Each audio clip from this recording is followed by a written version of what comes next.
Chapter 2 of The Ancient Mariner. I can see the faces of the crew now. They looked at me in absolute horror. Even my own nephew, who was on the ship with me. The bird had brought us luck. We all knew that. Without its help, we'd never have escaped the ice. None of them could believe what I'd done, and neither could I.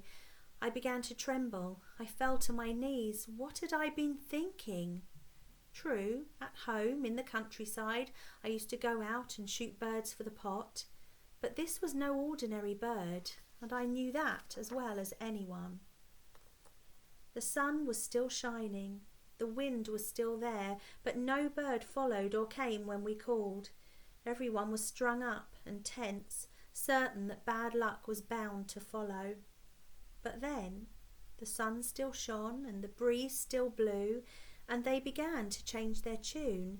Perhaps they'd got it wrong, someone suggested. Perhaps the bird had actually caused the fog and snow. But it was a false hope. As we sailed north, it got warmer. The breeze dropped and the sails did too. Soon the sun was pitiless, scorching hot in a blazing sky.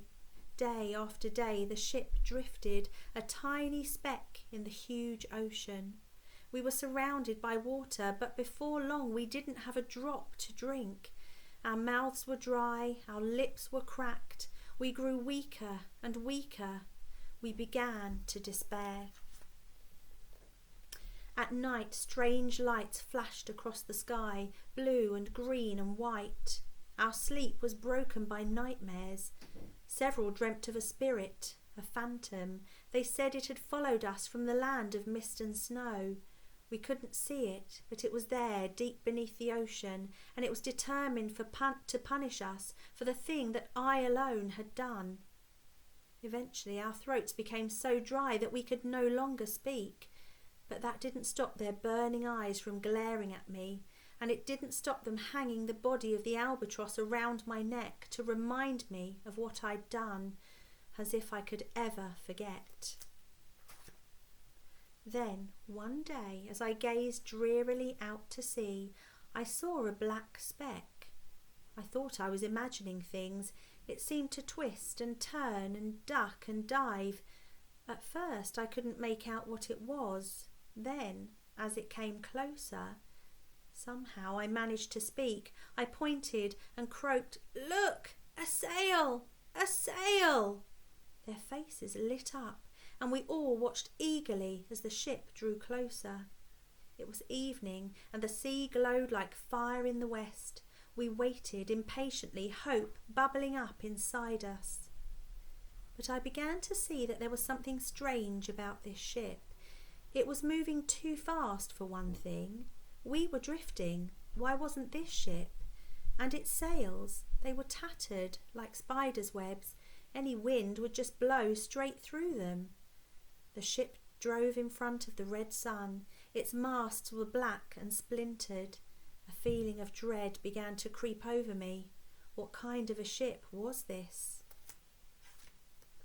It got even worse. Soon the ship was close enough for us to see its crew. There were only 2 people on the deck, and they were both hideous. One was a skeleton, the other was a woman.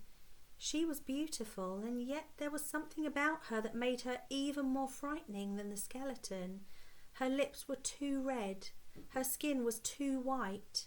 One glance at her, and my heart sank. I didn't dare to look at my companions. I'd caused their hopes to rise, but yet again I dashed them.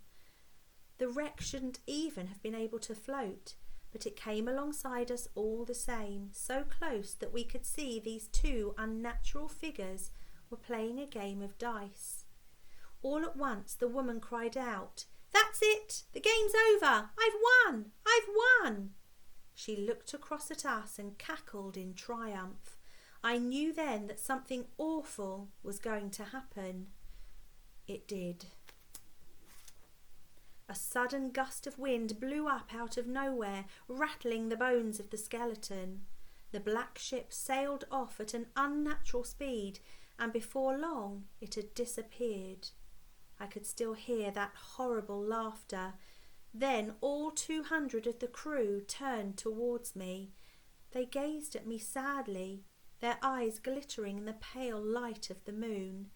Then they fell down to the deck, one by one, lifeless. I'll see you next time for chapter 3.